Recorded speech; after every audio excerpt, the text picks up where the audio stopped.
Okay, time to take a look at what's making headlines in the international press now. And Haxi Myers-Belkin joins me once again in the studio. Good to see you, Haxi. Let's start, of course, with the big news of the day. French President François Hollande announcing that he will not be running next year. So this story is, of course, being reported around the world.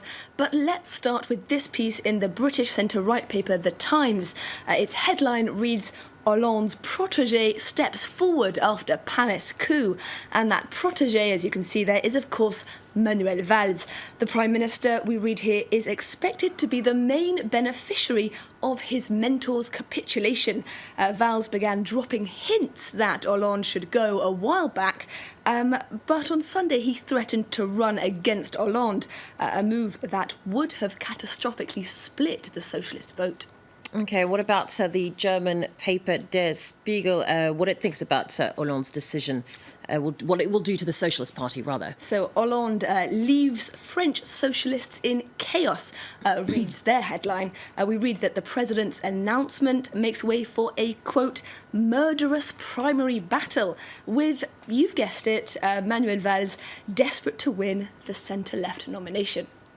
Okay, but Valls is surely not the only one who's going to throw his hat into the ring. There's going to be a lot of competition for the left-wing vote. Tell us. There certainly is. There's a very good piece in The Guardian today that takes us through the people that Manuel Valls could find himself up against. There are the better-known names like Hollande's former economy minister, Arnaud Montebourg, and young firebrand Emmanuel Macron, who himself is a former economy minister under Hollande. But for me, the really interesting name here is Christiane Taubira. That is interesting. Hollande's former justice minister. She hasn't yet said if she's planning on running for the top job, but we read here that an online petition calling on her to do just that has already got over 70,000 signatures, so watch this space. Indeed. Well, let's move on to the US now, where President-elect Donald Trump has appointed retired General James Mattis as the Secretary of Defense. He has. A centrist paper, USA Today, believes the choice, if approved by the Senate, would signal a wartime posture. Mattis, we read, has built a reputation as an aggressive combat commander. Trump has repeatedly suggested that some military leaders have been cowed by the Obama administration, especially when it comes to fighting the Islamic State organization.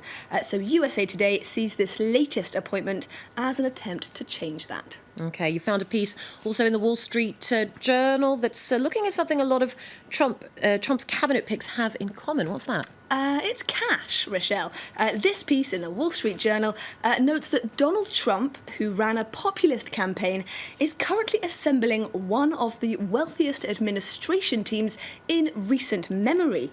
Specifically, this piece mentions Trump tapping Wilbur Ross to serve as Commerce Secretary. He's worth around $2.5 billion, and Trump's choice of Todd Ricketts, who's worth about $1.7 billion, to serve as Deputy Commerce Secretary. We read here that a Trump ally has called the prospective appointees a cabinet of winners.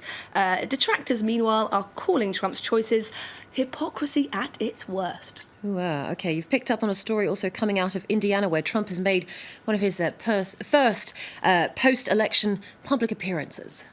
So on Thursday, Trump was celebrating the fact that air conditioning company Carrier has opted to keep jobs in the state, thanks to $7 billion in incentives.